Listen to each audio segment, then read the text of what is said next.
Bueno, buenas noches a todos. Gracias por acompañarnos en esta última clase antes del examen. Bien. Este martes, bueno, repasen los temas que hemos visto. Son muchos temas, sobre todo en esta segunda parte, son muchos los temas que hay que estudiar y hay que repasar. Hay mucho contenido. Luego, por ahí quizás del segundo examen, los temas son más espaciados, no son tantos, pero sí son tan complejos como por ahí quizás los que vimos en la primera parte. Estos no son tan complejos, pero sí son variados. También tienen mucho contenido. Así que bien, de todas maneras, si tienen alguna duda o quieren plantear alguna duda con respecto al examen o con respecto al tema de hoy, bueno, lo hablamos. El tema de hoy tiene que ver con suspensiones. Suspensiones en el contrato de trabajo. Bien, la ley de contrato de trabajo en realidad tiene todo un capítulo dedicado a esto, un capítulo del que habla de la suspensión de ciertos efectos del contrato de trabajo. Porque en realidad no se suspende, cuando hablamos de suspensión del contrato de trabajo, no se suspende todo el contrato, sino algunas de las prestaciones. Ahora vamos a ver, en términos generales, cuáles son esas prestaciones para abordar un tema en particular, y luego, si nos queda tiempo, pasamos a otro que tiene que ver con las suspensiones dispuestas por el empleador, pero vamos a hablar de enfermedades y accidentes inculpables como primer tema, con mayor contenido en esta materia, en este tema, en este instituto. Buenas noches. Buenas noches. Bueno, hablamos de suspensiones, ¿no? En realidad de lo que se suspende es la prestación del trabajador, ¿no? Pero en forma transitoria. En forma transitoria, y esto quiere decir que el trabajador en esas situaciones igualmente conserva el puesto de trabajo. La causa puede ser variada, ¿no? Puede ser legal, puede provenir de la ley o puede provenir de un convenio colectivo de trabajo también, el supuesto de suspensión o la situación en concreta. Decimos entonces que cuando hay, siendo que hay obligación de trabajar por parte del trabajador, ¿no? Es una obligación, la obligación principal de parte del trabajador, la ley permite o autoriza al trabajador a no hacerlo, y libera al empleador de la obligación de dar trabajo, libera al empleador de la obligación, otra de las prestaciones fundamentales, prestaciones típicas del contrato de trabajo, dar trabajo, además de pagar el salario. Vamos a ver que hay supuestos en los cuales hay obligación de pagar el salario y hay otros que no. En principio, hablamos de dos grandes aspectos. Uno, el que tiene que ver con que el trabajador no trabaja, ¿sí? Porque la ley lo permite, o un convenio colectivo de trabajo lo permite. Y otra, en que el empleador está liberado de la obligación de dar trabajo. Son diferentes supuestos.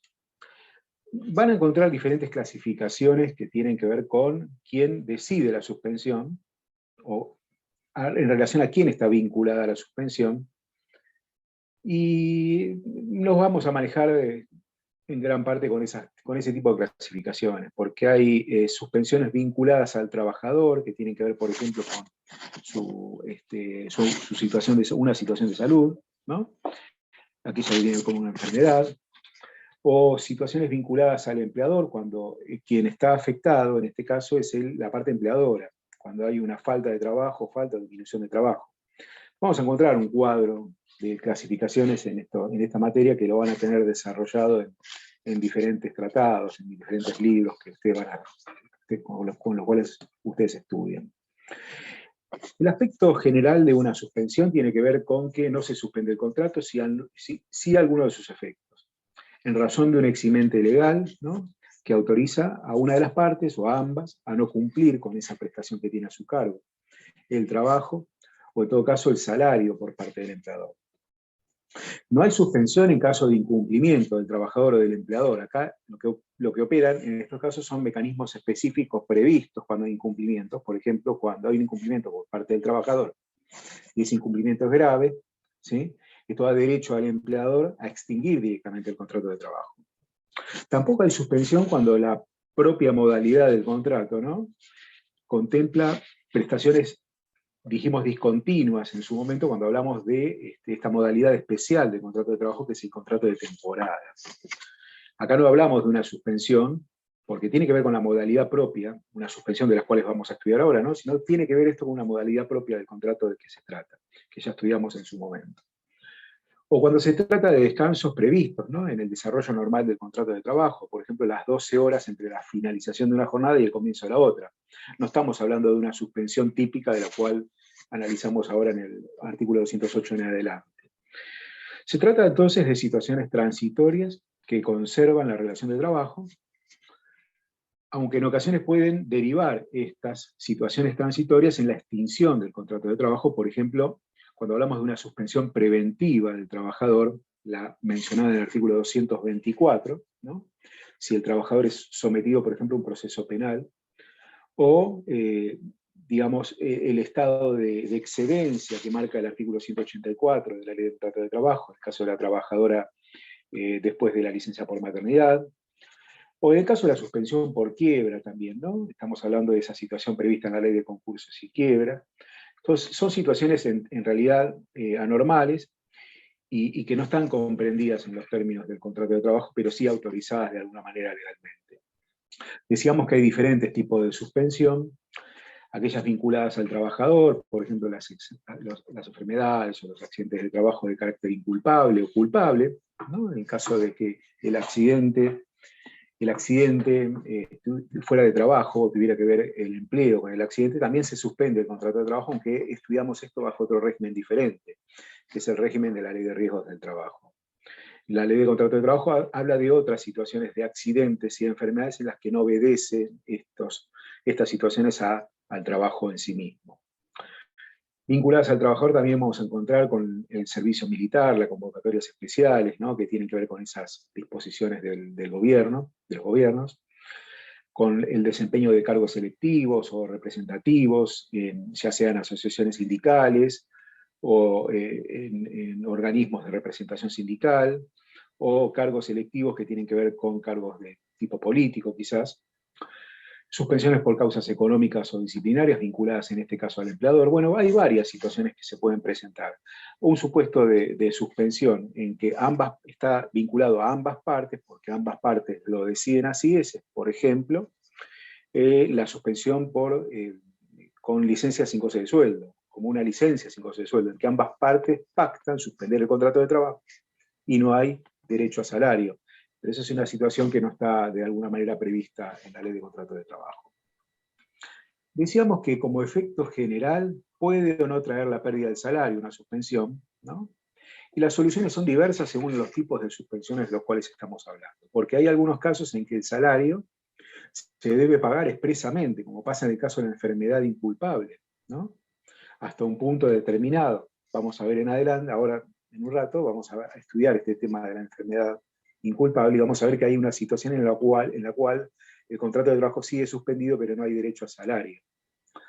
O una suspensión expresa del salario, no se paga el salario, cuando hay una suspensión por causas económicas o disciplinarias, ¿no? O mismo el periodo de excedencia de la trabajadora que tiene, de la trabajadora que viene de una licencia por maternidad. O que el pago está condicionado a cierta conducta de las partes, por ejemplo, la huelga, ¿no? Como principio general, la huelga no da derecho a salario, salvo que el conflicto esté originado en culpa del empleador, por ejemplo, la falta de pago de salarios. ¿Sí? Se decide una huelga por falta de pago de salarios por parte del empleador. Bueno, en estos casos sí hay derecho a salario o a un pago compensatorio del salario omitido por el tiempo no trabajado durante el ejercicio de huelga, que entonces tiene que ver con esta situación, que el pago está sí condicionado a la conducta de las partes en este caso. O situaciones en las cuales el salario está reemplazado por una asignación familiar. Nosotros ya estudiamos la diferencia entre asignación familiar y salario y remuneración, ¿no? En el caso de la licencia por maternidad, el salario es reemplazado justamente por una asignación familiar. O quizás este salario está condicionado al resultado de un juicio criminal, ¿no?, cuando pasa, en el caso del artículo 224, de una suspensión preventiva. O cuando la prestación es no remuneratoria, como pasa con el caso del artículo 223 bis de la Ley de Contrato de Trabajo, ¿no? Estos son diferentes supuestos de pago o no de salario dependiendo del tipo de suspensión. Hay otros efectos en general que producen la suspensión, que se producen a partir de la suspensión, como por ejemplo el derecho a retener la vivienda del trabajador, si bien la vivienda es una prestación no dineraria, pero sí remuneratoria, subsiste durante la vigencia del contrato, la prestación de la vivienda del trabajador, más allá de la interrupción, que en este caso se da la prestación, aunque hay una valoración por ahí quizás especial que hay que hacer cuando esta suspensión es por una suspensión preventiva del trabajador, cuando está sometido a un juicio penal. La jurisprudencia ha admitido de que la prestación de la vivienda, el derecho a retener la vivienda, se suspende también en esos casos, o se podría suspender también en esos casos. Subsisten las obligaciones y las prestaciones de conducta de las partes durante una suspensión, de eso no hay ninguna duda. El principio de la regla general de buena fe, ¿no? La no concurrencia desleal, la buena fe que abarca y comprende a las dos partes. Bueno, este deber de conducta subsiste durante el periodo de suspensión también. Hay casos en donde se computa la antigüedad durante una suspensión y hay casos durante su transcurso, ¿sí? Que no se computa la antigüedad. No se computa en principio la antigüedad del trabajador cuando la suspensión se produce por decisión del trabajador. Por decisión del trabajador. Y a esto, bueno, nos referimos cuando, por ejemplo, el trabajador, ¿sí? Conviene con el empleador una licencia sin goce de sueldo, sin goce de haberes. Se computa la antigüedad sí cuando es una decisión o esto se debe a una decisión del empleador. Cuando no hay culpa del empleador en este caso, y es una decisión del empleador, haya o no pago de salarios, se computa la antigüedad, o cuando medie culpa del empleador, en este caso suspensión disciplinaria ilegítima o una suspensión preventiva que deviene en ilegítima, pero también se computa la antigüedad cuando el trabajador no tiene ninguna culpa. En el caso de la enfermedad, que vamos a ver ahora, bueno, no hay culpa alguna de parte del trabajador, la antigüedad se computa. En el caso de suspensión por desempeños de cargos electivos, ¿no? Nacionales, provinciales, municipales, como sea, o cargos en asociaciones gremiales, en sindicatos, bueno, también se computa la antigüedad. Hay varios casos, ¿no? en que se computa o no la antigüedad según dependiendo del tipo de suspensión. Dijimos que, bueno, estos son de alguna manera los principios generales en materia de suspensiones en general, ¿no? Que tienen que ver con el pago del salario, con el cómputo de antigüedad, el derecho a retener la vivienda. ¿Qué pasa con otras prestaciones que también de todas maneras corresponden al trabajador durante el periodo de suspensión, por ejemplo las vacaciones o el pago de feriado durante el periodo de suspensión? Bueno, en todo caso vamos a analizarlo más adelante si nos queda un poco de tiempo.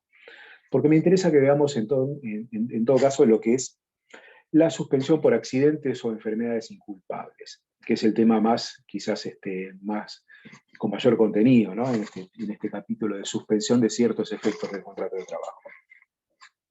Y bien, hablamos acá de enfermedades y accidentes de carácter inculpable, así tal cual la define la Ley de Contrato de Trabajo en el capítulo primero de este título 10, que habla de suspensiones de ciertos efectos del contrato de trabajo. Cuando hablamos de carácter inculpable, decimos que no hay culpa o existe una ajenidad, mejor dicho, respecto del trabajo en la causación de esa enfermedad. Una ajenidad respecto del trabajo en la causación de esa enfermedad. Quiere decir esto lo siguiente, de que si el trabajo es la relación directa o indirecta con esa enfermedad o accidente, bueno, esto va a ser calificado de otra manera, como accidente de trabajo o enfermedad profesional, ¿sí? Entonces no vamos a aplicar en esa situación lo previsto en este artículo 208 y los siguientes, ¿sí? Porque en este caso estamos hablando de una situación de salud que padece el trabajador como consecuencia del trabajo prestado al servicio del empleador. Si tiene alguna duda, me interrumpen, la plantean, no hay ningún problema, interrumpimos cuando sea. Dijimos entonces enfermedades y accidentes inculpables, de carácter inculpable. También la doctrina ha avanzado en esta calificación de inculpabilidad cuando se califica como inculpable aquel accidente o aquella enfermedad en que el individuo, o sea, el trabajador, no tuvo culpa alguna en la causación de la enfermedad. Pero no hablamos de una culpa, en realidad, en los términos del Código Civil, o culpa leve o culpa grave, sino más bien hablamos del dolo del empleador, del trabajador, mejor dicho, en la causación de esa enfermedad. Porque si esta enfermedad, ¿sí?, fue causada por dolo del trabajador, es decir, que tenía la intención de provocar esa enfermedad para justamente liberarse de la responsabilidad de prestar trabajo, bueno, acá operaría una causal de eximente, ¿sí?, de responsabilidad por parte del empleador, ¿sí?, justamente en conceder esta licencia a favor del trabajador, que es una licencia remunerada, porque de esto estamos hablando en principio. Estamos hablando de un sistema que pone en cabeza del empleador, ¿sí?, el pago de la remuneración del trabajador, porque hay derecho a remuneración a favor del trabajador durante un periodo determinado, en donde se origina esta situación por una causa ajena respecto del trabajo. Hay una ajenidad respecto al trabajo. No tiene nada que ver el empleador o el trabajo con esta enfermedad. Sin embargo, la ley pone en cabeza del empleador. Hay otros sistemas de otros países que en realidad ponen en cabeza del sistema de seguridad social, ¿no? El hacerse cargo justamente del salario del trabajador durante el periodo en que el trabajador está enfermo y no puede ir a trabajar. Pero bien, nuestro sistema pone en cabeza del empleador. No hay culpa alguna por parte del empleador en la causación de la enfermedad, ¿sí?, pero de todas maneras la ley da derecho al trabajador a suspender la prestación laboral y obliga al empleador, ¿sí?, a pagar el salario durante un cierto periodo de tiempo, que ahora vamos a ver cuál es. Entonces, ¿a qué obedece esta enfermedad o este accidente de carácter inculpable? A los riesgos genéricos y propios de la vida, ¿no? Una hepatitis, una gripe, bueno, precisamente una enfermedad como el coronavirus tiene que ver con esto también, ¿no? Es una situación que afecta físicamente al trabajador o mentalmente al trabajador, que le incapacita para prestar servicios. Diríamos hasta que esto en las situaciones actuales se ve, en la situación actual se ve con mucho mayor digamos, con mayor presencia aún. ¿Por qué? Porque estamos hablando de situaciones en las cuales, por ejemplo, un trabajador padece de coronavirus, ¿no? Padece esta enfermedad, sin embargo es asintomático, no tiene ningún síntoma, pero no puede ir a trabajar. Bueno, hay un impedimento ahí, un impedimento que no le permite prestar el servicio, pero que sin embargo ya la jurisprudencia se ha encargado de definir esto como una enfermedad, a pesar de que no tiene síntomas visibles de una enfermedad.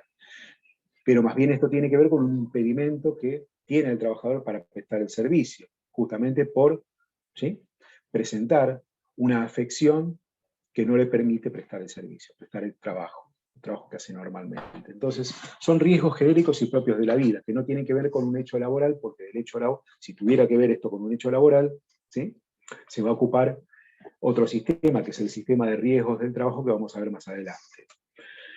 No importa entonces cuándo se originó, es indiferente cuándo se originó. Puede ser una reagravación de una enfermedad crónica que el trabajador padece.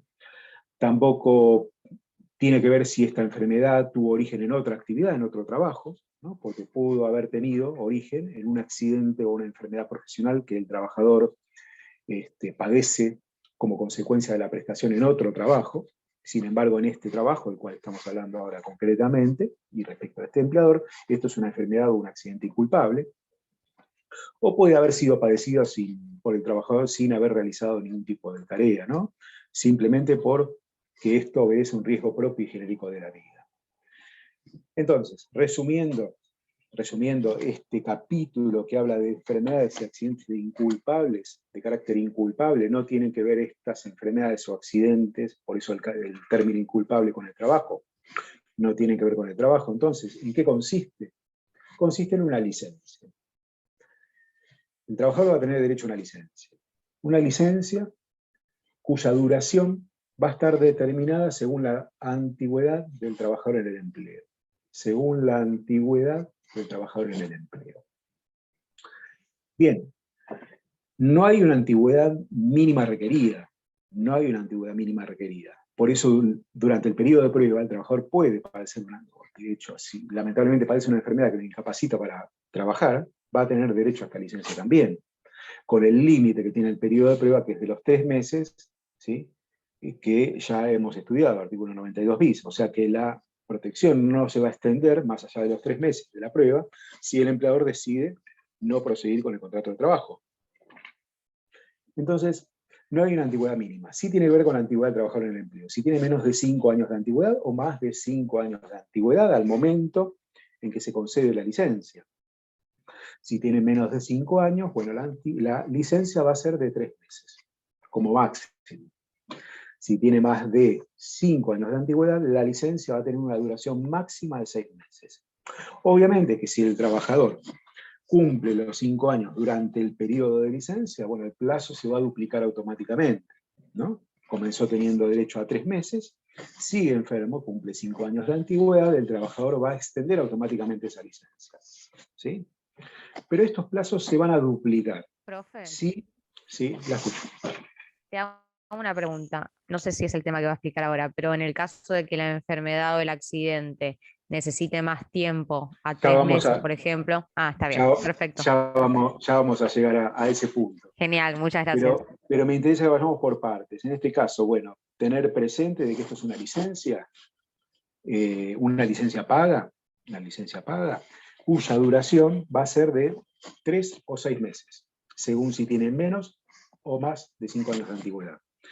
Los plazos se van a duplicar, es decir, el de 3 pasa a 6 y el de 6 pasa a 12 si el trabajador tiene cargas de familia. Entonces va a tener que ver esto también con la existencia o no de cargas de familia. ¿Qué es esto de la carga de familia? Bueno, durante mucho tiempo se discutió si esto de carga de familia implicaba, por ejemplo, considerar a los trabajadores que tienen derecho a percibir asignaciones familiares. Hasta que una reforma legislativa, bueno, zanjó un poco la discusión. ¿Por qué digo esto? Porque a partir del año 1994, ya hace bastante tiempo, se modifica el sistema de asignaciones familiares y se determina a partir de ese momento que hay ciertos trabajadores que, percibiendo un nivel determinado de salario, no van a tener derecho a asignaciones familiares. Entonces la discusión, esta que perduró durante mucho tiempo acerca de si abarcaba o comprendía el concepto de carga de familia, solamente aquellos trabajadores que percibían asignaciones familiares, se inclinó por la otra postura. ¿Cuál es esta otra postura? Considerar carga de familia aquel grupo familiar incluido dentro de la ley de obras sociales, como familiares a cargo del trabajador.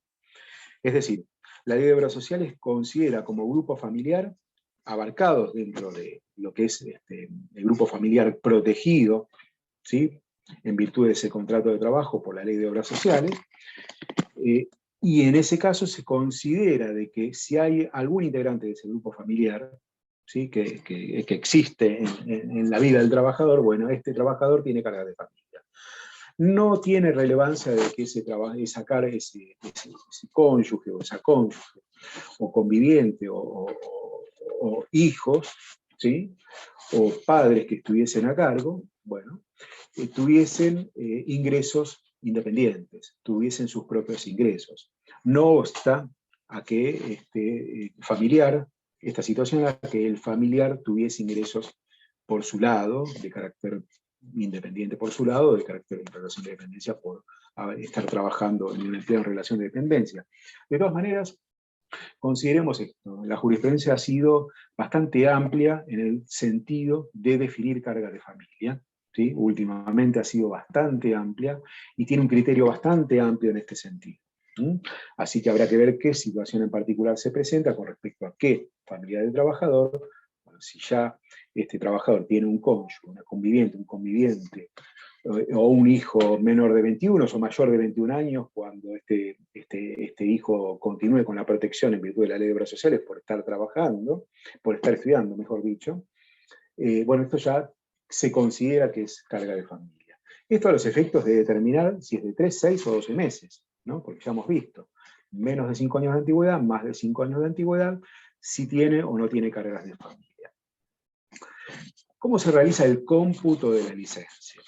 Pareciera fácil, ¿no? La solución a la resolución a la respuesta a esto, pero en realidad hay que tener en cuenta esto, que cada enfermedad determina una licencia por separado. Es decir, que el cómputo se realiza por cada hecho que incapacite temporalmente al trabajador. El trabajador tuvo un accidente el fin de semana, jugando un partido de fútbol, bueno, tiene 3 meses porque no puede movilizarse. Se quebró el pie, o se quebró toda la pierna.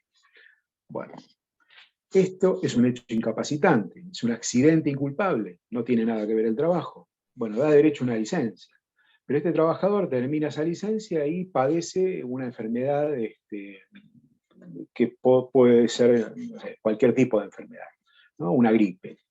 La gripe generalmente lo incapacita, pero bien, en gran medida, ¿no? Pero puede tener cualquier otro tipo de enfermedad que lo incapacite para ir a trabajar. Bueno, ese cómputo se realiza de forma separada, es decir, que por cada hecho incapacitante se computa una licencia diferente.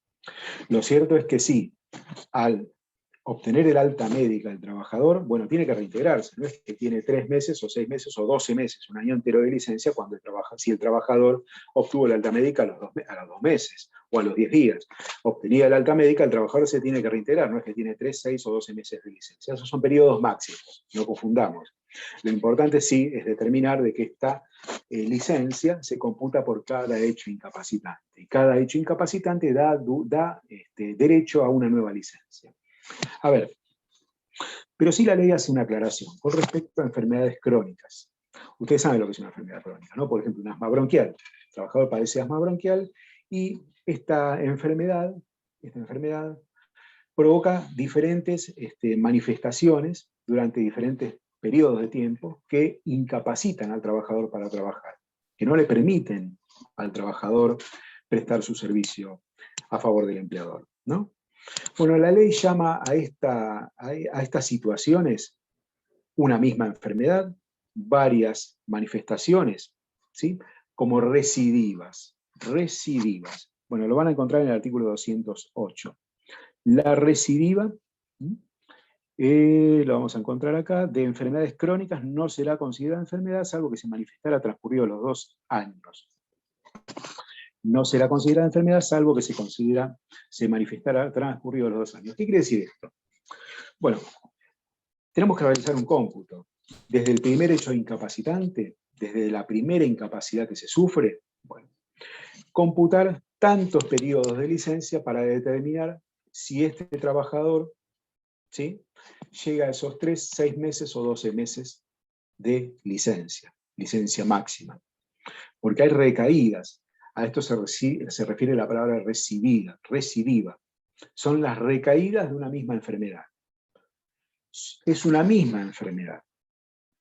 Si transcurre 2 años desde la primera incapacidad, desde la primera manifestación de incapacidad, si transcurren 2 años, el cómputo vuelve a 0. ¿Se entendió? El cómputo vuelve a 0. Es como si se tratara de una nueva enfermedad. Sí se computan todos los periodos incapacitantes para determinar, en todo caso, si se excede o no se exceden los 3 o 6 o 12 meses que el trabajador, a los cuales el trabajador tuvo licencia, ¿no? A los cuales tuvo el trabajador derecho a la licencia. ¿Se entiende entonces lo que dice o a lo que se refiere el artículo 208? Las recidivas de las enfermedades crónicas se computan como una nueva enfermedad transcurridos los 2 años, ¿sí?, desde la primera manifestación incapacitante. Esto es una manera de proteger al trabajador que padece una enfermedad crónica. Una enfermedad crónica que lamentablemente el trabajador va a padecer por un tiempo prolongado de su vida. La licencia es paga, lo dijimos recién. ¿Cuál es el criterio en este sentido? Ustedes ya estudiaron remuneración, ya saben lo que es una remuneración del trabajador. Ya hemos estudiado el artículo 155, cuando hablamos de vacaciones del trabajador, cómo se calcula la remuneración del trabajador cuando el trabajador está de vacaciones. Como no hay una prestación efectiva del contrato de trabajo, no se da una prestación efectiva del contrato de trabajo, el problema se plantea con las remuneraciones variables, es decir, aquellas que dependen de una prestación efectiva y no se da. Recuerden ustedes, comisiones, horas extras, la ley da una solución. El 155 dice que debe hacerse un promedio de los últimos 6 o 12 meses del trabajador según el cálculo que resulte más conveniente al trabajador, no al empleador, sino al trabajador. Bueno, hay que hacer un promedio de los 6 o 12 meses para establecer, en el caso de las vacaciones, ¿no?, cuál sería el ingreso del trabajador en ese periodo de tiempo en el que no va a trabajar. Bueno, acá en el caso de la enfermedad pasa exactamente lo mismo. El criterio general, entonces, es respetar el ingreso del trabajador al momento de incapacitarse para trabajar. Recordemos que estamos hablando de una incapacidad transitoria. Quiere decir esto que el trabajador transitoriamente no va a trabajar, con vistas a que esto en algún momento obtenga el alta. Pero durante ese periodo de tiempo en el que no goza, o que no gana, mejor dicho, comisiones, horas extras, esto sí es, el trabajador tiene este tipo de ingresos, ¿no? Porque si hay trabajadores con ingresos fijos, donde no hay remuneraciones variables, bueno, se debe respetar el ingreso actual. Pero también el futuro. ¿Qué quiere decir? Que si hay aumento de salario durante este periodo de tiempo, bueno, el trabajador, ¿sí?, va a tener que ser compensado también con ese aumento. Es respetar lo que hubiese ganado el trabajador de haber estado laborando en forma normal para el trabajador. Obviamente también hay remuneraciones de la especie. Nosotros hemos estudiado, por ejemplo, las propinas, ¿no? Si este trabajador está enfermo, bueno, la propina no va a ser percibida por el trabajador porque depende justamente de una prestación efectiva por parte del trabajador. Y esto es una forma de remuneración en especie, no es una remuneración en dinero, por más que lo que obtenga el trabajador es en dinero. Bueno, en este caso debe ser valorizada en dinero para que este trabajador tenga y subsista su derecho a percibir ese tipo de remuneración. Es decir, se tiene que respetar el ingreso actual y futuro, y la ley reenvía a la fórmula de cálculo que hace el 155 cuando habla de vacaciones, ¿sí?, del trabajador y el salario del trabajador en ese periodo de tiempo. ¿Estamos de acuerdo hasta ahora? ¿Vamos bien con el tiempo? Creo que Nos quedan 3 minutos. nos quedan 3 minutos. Como vamos a cambiar un poquito de tema, si quieren pasamos al otro chat. Bueno. Seguimos con enfermedades y accidentes inculpables, pero vamos a hablar de un tema que no quiero cortar. Si te parece, sí, Mariela, nos vemos bueno, en el otro. pasamos al otro chat. Sí. Bárbaro. Nos vemos en el otro Zoom. Gracias, chicos.